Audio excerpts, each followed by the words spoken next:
I'm Pastor Jessie, pastor here at the Church of the Covenant, and I'd like to welcome you to this Covenant Concert Series event, which is very exciting for us, the 10th anniversary of the Newberry organ and Dr. Jonathan Moyer playing a wonderful concert.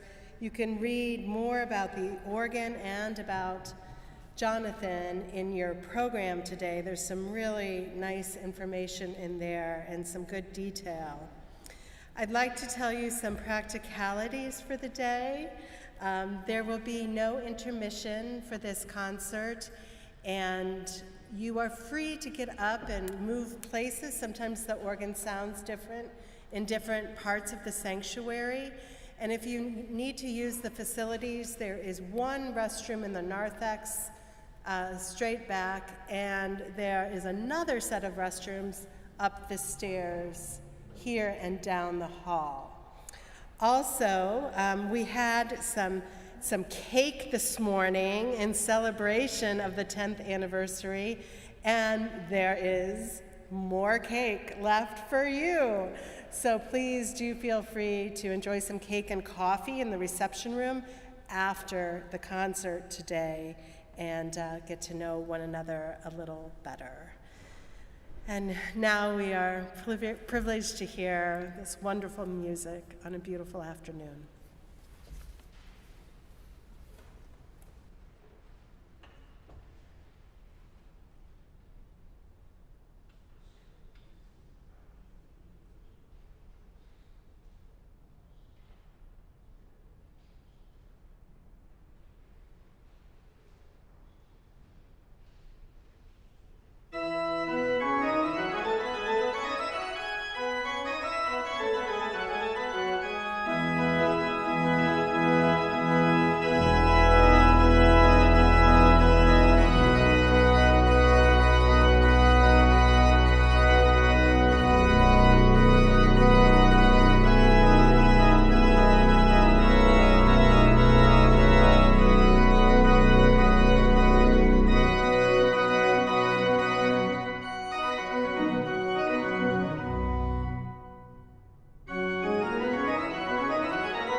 Thank you, dear friends, for joining us on this very special occasion.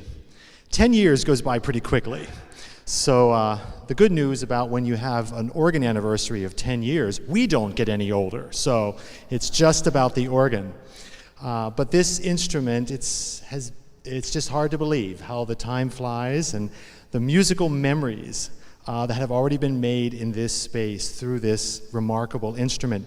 You can read about it in your program and all of the journeys that took us towards the installation of this truly remarkable instrument. I often tell my students that, the best teacher in the room is the instrument itself. And this dear friend has taught me a lot over the last 10 years. And so the music on today's program is kind of a reminiscence of pieces that I have played here and heard through many concerts and services over the last 10 years. And they conjure up many memories of events and people and special moments within this sanctuary. So these are some musical stories. That first piece by Dietrich Buxtehude was a work that I played right at the beginning when we inaugurated the organ. And at the opening of that, there's this very low note in the pedal. It's this low C. And I still remember when the organ builder, Ralph Richards and Bruce Fowkes, were here tuning the organ and getting it ready. I was walking down that hallway over there, and I suddenly heard this note, and I felt the vibrations through the floor from here all the way to the hallway there. It's this note. These are mighty pipes, and they're very low and deep, and we have just so many unique voices within this organ. And so to this day, every time I play that low C, I think of that moment of resonance in the hallway. This organ is uniquely tuned and pitched after the practices of the 17th century in northern Germany and in the Netherlands. And so it is also an instrument that can be used with period instruments from this time. This morning in our service, we did a wonderful mass of Franz Joseph Haydn with period strings from both Case Western and Oberlin Conservatory, and it was just a delight to be able to bring this music to life in a really special way.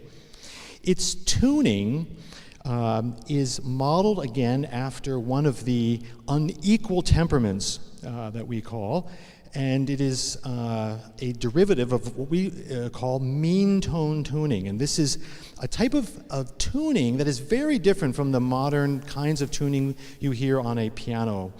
In many of the instruments, even in the orchestras you hear today, are generally playing in what we call equal temperament.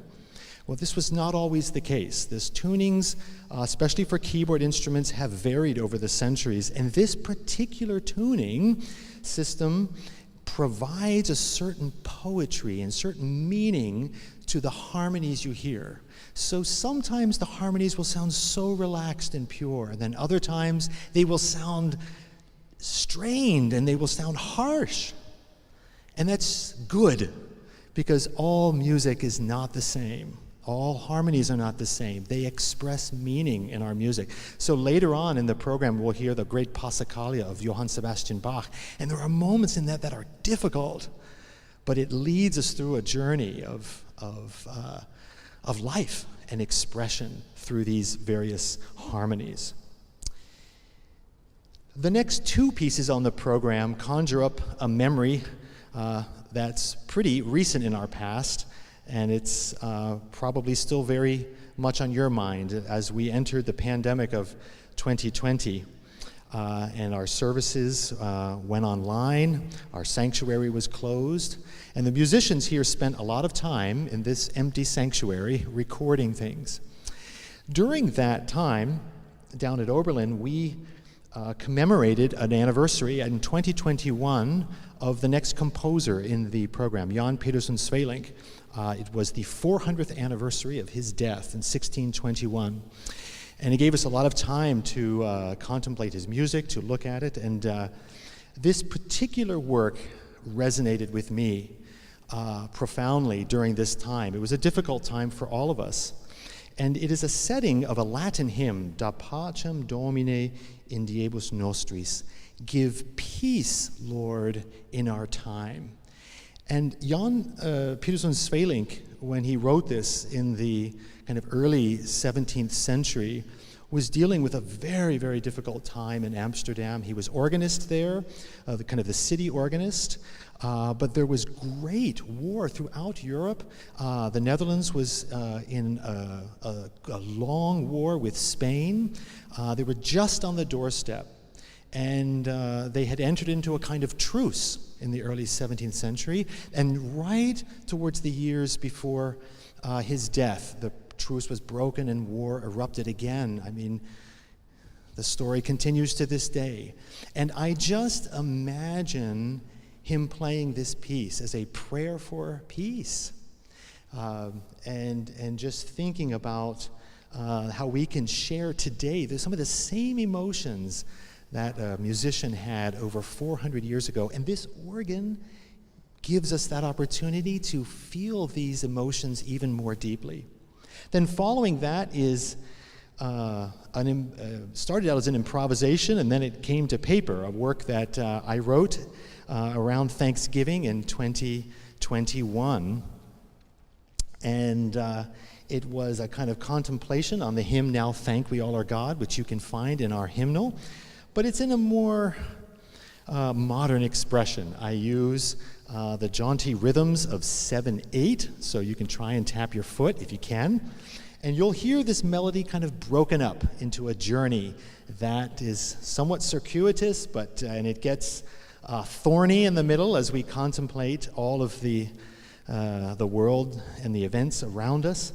But then it returns, and some of the, I think, really magical principles and sounds within this organ in a kind of poetic expression of this hymn. So I hope you enjoy these two pieces that come to us during the recent pandemic.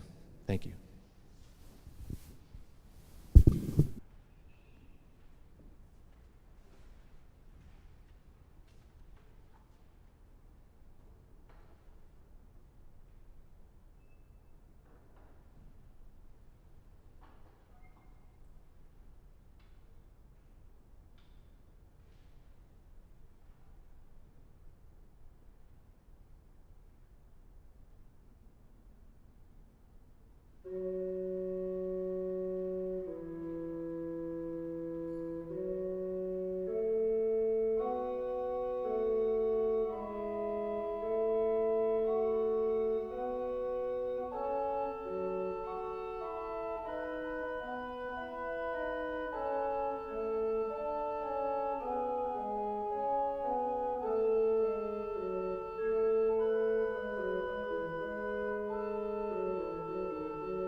That's what happens when you spend a lot of time in this room on your own for about a year and a half, practicing and making music. But boy, the gift of community when we came back together after that time, that's something special. And we share that now as we are back again and we sing hymns and we sing songs and we share music together. There's nothing more special than that. So the next two pieces are another memory that's close to me and my family. In the spring of 2019, we went on a grand adventure to Germany for around a half a year. We were living way up in the north in the city of Lübeck, Germany, where I was doing some teaching and some recording and playing, and my wife Kari and the boys came along, and we shared a grand adventure of art and music and life. And these next two pieces I recorded on an organ there in Lübeck, Germany, that originated in 1637. There's a picture of it in your program, in the notes about the organ at the back. And in many respects, when you look at it, you'll see in the kind of facade of this instrument the inspiration of the design that comes from this very, very important organ in the north of Germany. And both Kari and I spent hours and hours on this amazing instrument on some cold winter nights in the darkness of this ancient church. There were even bats flying around sometimes in the evening while we accompanying our practice there. And the most remarkable thing was when we came back and we joined our family here at Covenant, and I came back to play this instrument, having been gone for around a half a year, and then I heard it. It's just the miraculous gift that an organ builder in the 20th century can reproduce the soul and the sound of a bygone era. And it's all here.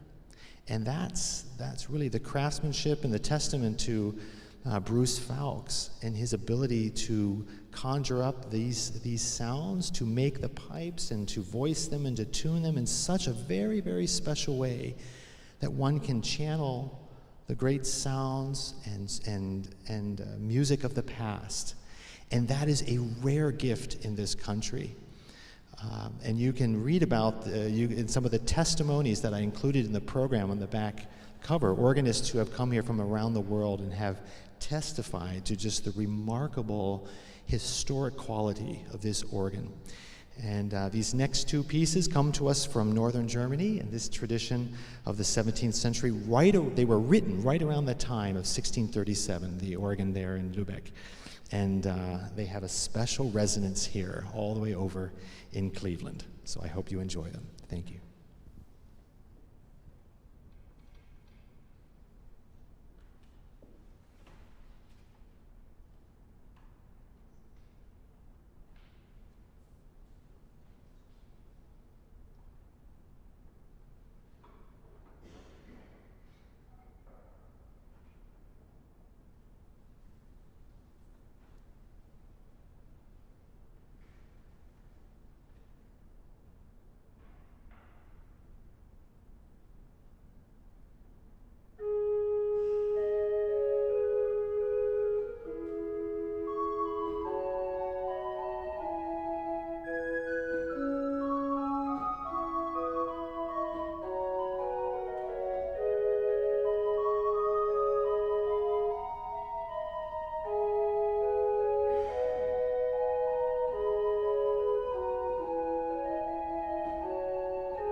Some of you who have heard this organ before in the past may have enjoyed some of the very special flutes that reside in it.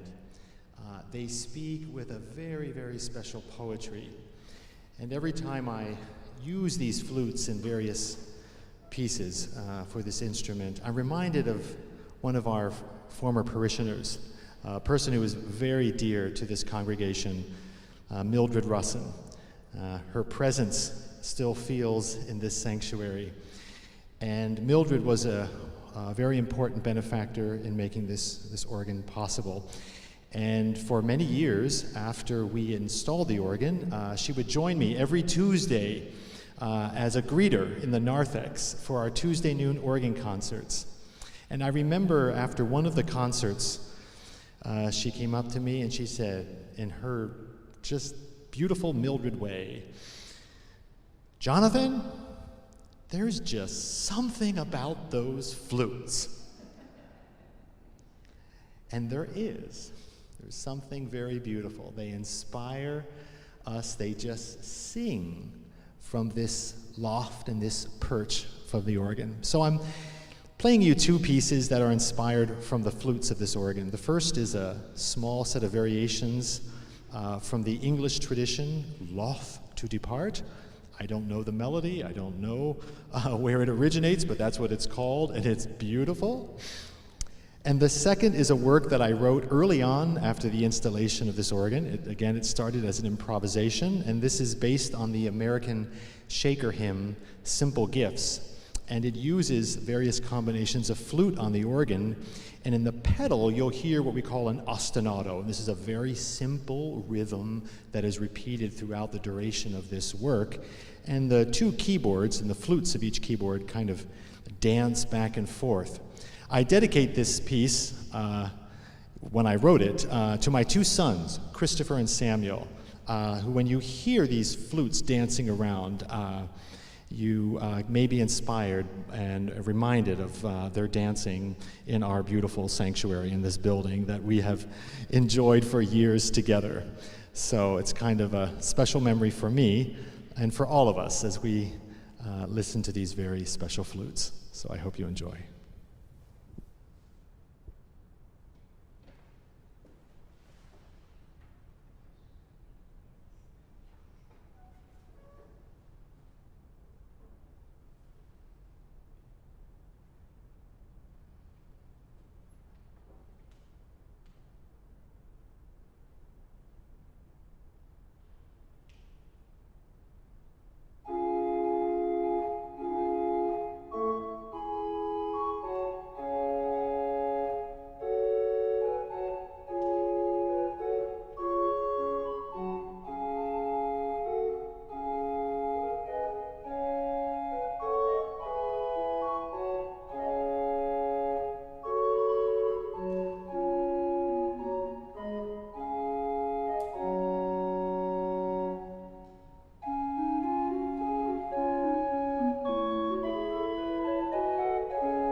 There's just something about those flutes. Well, the final piece on the program today has a lot of memories that go all the way back for me to graduate school, learning this piece. It's a monument of the organ repertory. The music of Johann Sebastian Bach sounds magnificent on this organ. We play a lot of his music on it. And it, again, has a very, very special poetry. But this particular piece, I'm reminded of an individual from our organ committee in our congregation, a longtime member of this church who's no longer with us, but was a very, very important part, who played an important role in the installation of this instrument, both from its conception and to providing resources for it. Perhaps you have been outside the church on an evening, maybe walking back from Severance Hall or just walking down the sidewalk, and you've noticed the light that shines through the window that is behind the organ. That was not always there. And that light can be contributed to a very special person named Halsey Handyside, longtime member of this church, and I still remember him talking in one of our organ committee meetings when we were deciding and discussing the height and profile of this instrument, because it does obscure part of the rose window.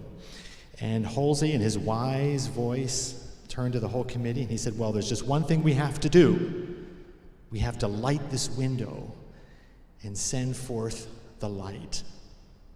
And from that time, now we've had people come into this space, we've had people view the light of this beautiful window from their hospital bed over across the street in university hospitals, and it has become a very important part of the message of this congregation as we illuminate the message of this window behind this very special organ. Now, one of the other advantages to this organ, if you ever want to see that window up close, let me know, and you can climb up the ladder behind the organ and see it right before your eyes. Not long after that, Halsey passed on in the summer of 2016, and it was a very hot July, and I still remember his memorial service. We all gathered to pay homage to his life, and of course he wanted a lot of Johann Sebastian Bach on at his service, and so I remember playing this Passacaglia in the prelude to the service and sweating through it. I think it was about over 100 degrees up in the gallery here. But we made it, and we did it for Halsey. And every time I play this piece, I think of the journey of his life. I think of the journey that we all take through the variations and twists and turns of this remarkable music that culminate in the most majestic fugue. You'll hear the harshness sometimes of the harmonies in this temperament, but you will hear it lead us to a dramatic and wonderful conclusion. And I think this serves as a wonderful metaphor for us as we look to the future, that the journey continues, that we have the responsibility to proclaim the goodness of music, the goodness of each other, the goodness of God's gospel of love through music and in this remarkable space. So I thank you for coming to observe this occasion. I thank all of our organ committee members that are still present with us for the commitment they made to make this instrument possible. And we just commit that it will continue to be used for good for many years to come. So thank you. Hope you enjoy.